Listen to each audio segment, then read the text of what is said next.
Imagine walking into a room full of the most powerful politicians in your country, pulling a pickled human ear out of your pocket and declaring, "This is my ear." And then, those politicians decide to start a 9-year war because of it.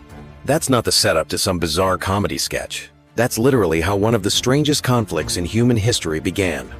And today we're diving into the absolutely ridiculous story of the War of Jenkins Ear, where international diplomacy went completely off the rails because of one man's severed body part. Trust me, by the end of this video, you'll never look at your ears the same way again. Welcome back to the channel. I'm your host, bringing you the weirdest, most unbelievable stories from history that somehow actually happened.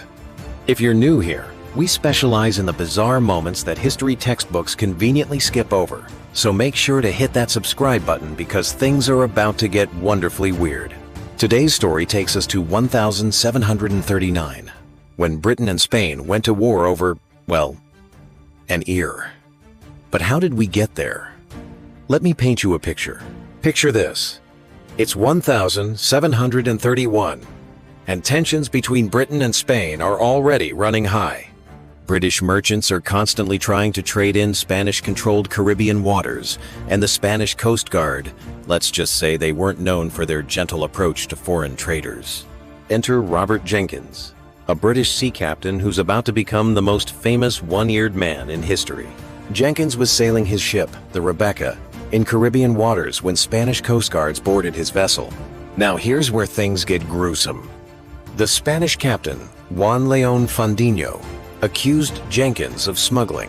Whether Jenkins was actually smuggling or not is still debated by historians, but what happened next definitely wasn't up for debate. Fandiño ordered his men to tie Jenkins to the mast. Then, and I cannot stress enough how absolutely barbaric this was, he drew his sword and sliced off Jenkins' left ear. But here's the kicker. Fandiño allegedly handed the severed ear back to Jenkins and said, "Take this to your king, and tell him I will do the same to him if he dares to come here." Now, most people might throw away a severed ear. Most people might try to forget this traumatic experience.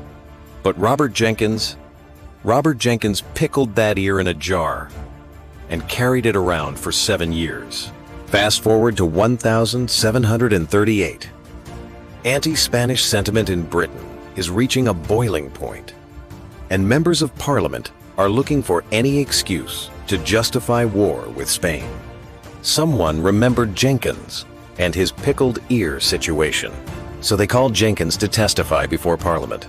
Picture this scene: a room full of powdered wigs and political posturing, and in walks this sea captain with a jar containing his own ear. According to witnesses, Jenkins dramatically pulled out the preserved ear and declared to the assembly, "I committed my soul to God and my cause to my country." The politicians went absolutely wild. Here was their perfect justification for war. But wait, it gets even more absurd.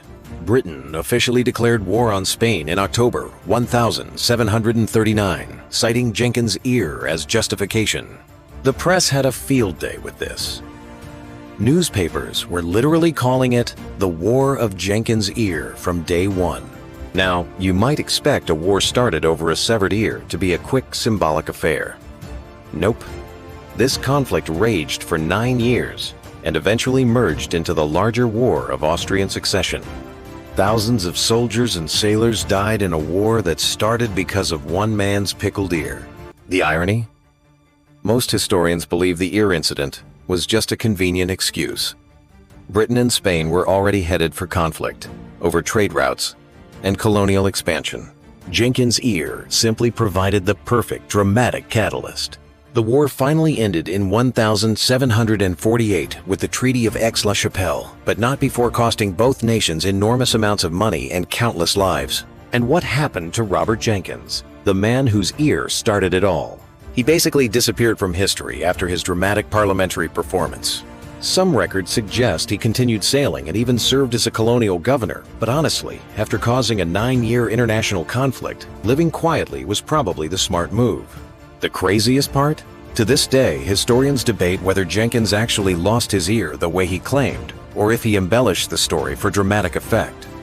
Some accounts suggest he might have lost the ear in a completely different incident, or that the Spanish captain's threatening words were added for parliamentary theater. And there you have it.